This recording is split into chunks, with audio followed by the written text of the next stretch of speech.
Kwanza nipende kuchukua fursa hii kutoa maendeleo ya wachezaji wetu ambao wamepata majeraha kutoka msimu uliomalizika. Mchezaji wa kwanza ni Komein Abubakar, golikipa wetu. Hivi tunavyozungumza na nyie, huyu ameimarika kwa zaidi ya 85%. Nafikiri kwenye baadhi ya mechi hizi za charities ambazo zinachezwa na wachezaji hapa, mmemuona akiwa anacheza. Maana yake shida yake ile ya nyonga ambayo ndio ilimweka nje muda mrefu imeimarika na amepona kwa 85%. Zobaki hizo ni fitness sasa. Kwa hiyo Komein anaweza akarudi uwanjani mapema iwezekanavyo. Mchezaji wetu Dickson Job na Clement Mzize, hawa wawili wapo kwenye session ya pamoja, na kwa mujibu wa ripoti ya madaktari, hawa kuwaona uwanjani kwenye mechi za ushindani inaweza kuwa mwezi wa 11 kwenye wiki za mwisho au mwezi wa 12 mwanzoni, kwa mujibu wa ripoti ambayo jopo la madaktari imetupatia. Mchezaji Pacome Zouzoua, yeye tunasubiri baada ya kufanywa operation zile wiki 6 ambazo madaktari walizitoa kama sehemu ya uangalizi wa kuangalia jeraha lake. Alafu baada ya hapo sasa ndio wanatupa makadirio kwamba huyu anaweza kuwa nje ya uwanja kwa muda gani. Lakini ninapozungumza na nyie tayari ameshatoka hospitali, yupo nyumbani kwake na anaandaa safari, anataka kuelekea Paris kwa ajili ya matibabu na uangalizi zaidi, kwa sababu unajua Musa leo ukivunjika mguu, Mwenyezi Mungu aepushe, tayari epushe inshallah. Uponyaji wako wewe, kwa sababu shughuli zako ni hizi za kupanda daladala, kupanda gari, kupanda nini, kuja ofisini, kurudi nyumbani, ni tofauti na mchezaji. Mchezaji kipata jeraha la kuvunjika mfupa kama vile, process yake ya kupona, kwa sababu anatakiwa tena arudi kwenye ukimbiaji ule fitness ile kugongana. Kwa hiyo kwa hiyo kuna kipindi hapa cha uangalizi wa hilo jeraha mpaka inavyokamilika kuwa football player tena, ndio kipindi kigumu. Yaani issue sio kufanywa operation, kipindi kigumu ni ile procedure ya kurudi na kuwa mchezaji. Kocha kwa plani ambayo amesubmit kwa viongozi, timu itaripoti kambini tarehe 20 ya mwezi huu wa 7. Ndio timu itaripoti kambini, na pre-season yetu kwa mwaka huu tutaifanyia pale Avic Town. Hakutakuwa na safari ya kwenda popote pale, kwa sababu ukiangalia muda ambao umebakia kwenda kwa msimu kwanza ni mdogo. Kwa hiyo tumezungumza na mwalimu, tarehe 20 vyuma vyote vya Yanga vitakuwa vimewasili, na siku itakuwa ni maalum kwa ajili ya medical. Baada ya medical kidogo tutaelekea Avic Town, tutafunga mageti, alafu tutaanza maandalizi. Naposema kufunga mageti, maana yake wakishaingia hatatoka mtu, hataingia mtu. Issue ya co-coaches, sisi pia practice last season wakati ameondoka Pedro, tulivyompandisha Moli tulimpandisha na Mabedi kama wote ni co-coach. Hakuwa na assistant coach. Tuliweka wote kama ni co-coaches, alafu Matthew tukamweka yeye kuwa mtaalamu wa set pieces zote, ndio akawa anasimamia. Kwa hiyo ameondoka tayari kocha wetu Matthew, ameondoka kuwa goalkeeping coach, na kuna makocha wengine watakuja kushirikiana. Molin, kwa mujibu wa taarifa ambayo tuko nayo, yeye atabakia kwenye klabu yetu. Mazungumzo ambayo tuko naye, anatakiwa abakie. Kwa hiyo tutakuwa tuna assistant wawili.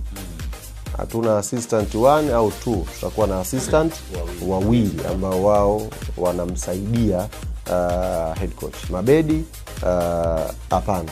Mabedi yeye pia contract yake imeshamalizika.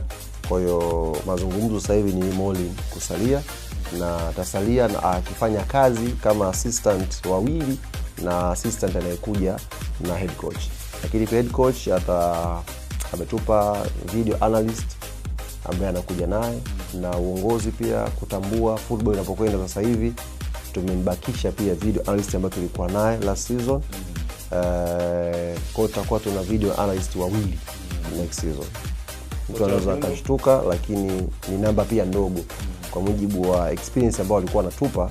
Anasema pia hata South Africa ukiangalia kumekuwa na department maalum ya video analyst wako wengi. Timu kama Mami unakuta kuna panel kabisa hivi. Kwa sisi tumepropose tuwe na wawili, kwa maana anayekuja naye na ambaye tulikuwa naye last season. Na kuhusu issue ya kocha wa viungo, so far kocha anamfahamu China, kocha ambaye tuko naye wa viungo, na amepropose tuzungumze naye tumpe mkataba asalie, kwa sababu anamfahamu quality yake na anafahamu ubora wake, kwa hiyo napenda tuzungumze naye. Kwa mazungumzo yanafanyika, tukikubaliana ata extend na yeye, tusipokubaliana tutamwambia kocha bana tumeshindwa kushindwana, kwa hiyo lete fitness nyingine. Kwa hiyo kuna baadhi ya maeneo, kwa mfano last season mwambia tulikuwa tuna mtu wa set play ambaye tuliintroduce yuko cheo kutokana na mazingira, kwa sababu Matthew alikuja kama assistant wa Pedro. Ndio. Lakini baada ya Pedro kuondoka, Mabedi yupo, Molin yupo, mazingira yakatengenezea position ya mtu wa set play. Kwa hiyo msimu huu pia kocha atakuja na mtu maalum.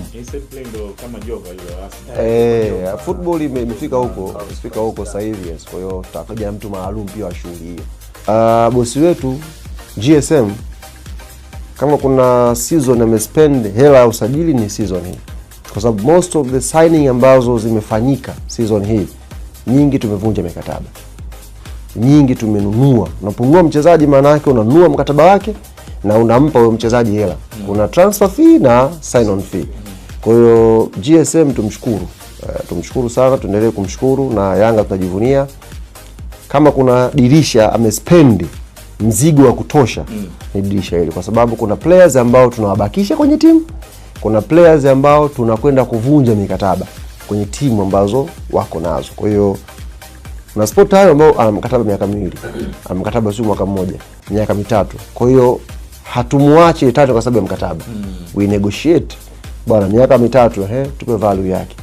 Sometimes kuna players tunawakuta wana release clause kwenye mikataba yao, imekuwa rahisi, unakuwa unajua figa kabisa kwamba huyu ili umchukue kuna kiasi hicho. Kuna wale ambao you have to negotiate bwana, miangapi. Kwa hiyo umefanyika usajili mkubwa, wachezaji wapo wa kutosha, wachezaji zaidi ya wengi.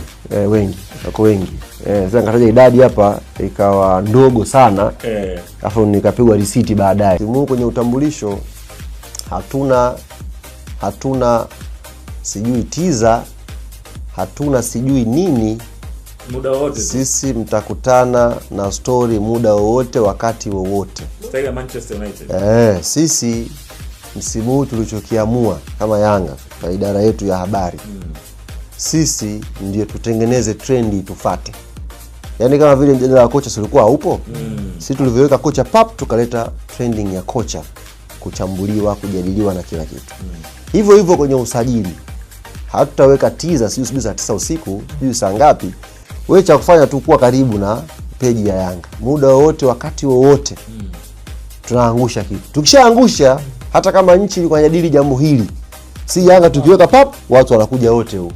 Kuja. Kwa hiyo ndio formula yetu. Kwa hiyo hata leo you never know. Ndipo kwenye kipindi ukasikia tumeshaangusha watu. Tuna activity kama 4 hapa kutoka leo ninavyozungumza na nyie. Tuna activity namba 1 ni mkutano mkuu wa wanachama, ambao safari hii ajenda yake kubwa iliongezeka ni uchaguzi. Na kwa ratiba imepangwa kufanyika tarehe 2 ya mwezi wa 8, ndio siku ya mkutano mkuu wa wanachama wa Yanga, ambao kuna ajenda pia ya uchaguzi. Kwa maana AGM hii itakuwa tofauti na 3 zilizopita, kwa sababu hii pia ina uchaguzi. Kwa hiyo tuna tukio la mkutano mkuu, alafu tuna tukio pia la uchaguzi kwenye kalenda ambayo tuko nayo. Baada ya hapo tuna tukio la utambulisho wa benchi la ufundi na wachezaji. Tuna tukio la timu kuripoti kambini kuanza maandalizi ya pre-season. Alafu tuna tukio la wiki ya wananchi. Changamoto ambayo tuko nayo msimu huu, uwanja wa Benjamin Mkapa upo kwenye tengenezo. Kwa hiyo ule uwanja umefungwa, hatutaweza kufanya tamasha pale. Kwa hiyo tuna assignment ya kwanza ambayo ndani ya haitafika tarehe 20 inshallah. Tutakuwa tumeshapata mwongozo wa kamati tendaji ya Yanga na uongozi wetu tunafanya wapi tamasha. Kwa mfano mwaka huu tumeombwa Musa, hii niweke vizuri. Tumeombwa pia na baadhi ya nchi tamasha hili tukalifanya nje paka ya Tanzania. Kuna baadhi ya nchi zimetuambia kabisa kwamba they are ready kuhost tamasha hili. Lakini hatuwezi, pamoja na mazungumzo yote haya, hatuwezi kuacha kufanya hapa Tanzania. Kwa hiyo kama Mkapa kumefungwa, option ni wapi? Tutakuja pia kuwajuza. Kwa hiyo ndani ya hizi siku 6 inshallah tutakuwa tumeshapata majibu yote, ili sasa wanayanga waanze kujiandaa kama ni safari ya kwenda wapi. Lakini uzinduzi ndio tuna Katoro mpaka sasa hivi ambao wamejitokeza kwamba wako tayari, wanangu wa Geita kufanya uzinduzi. Kwa kuna mkoa mwingine ambao unafikiri unaweza kushindana na watu wa Katoro kwenye uzinduzi, utuambie.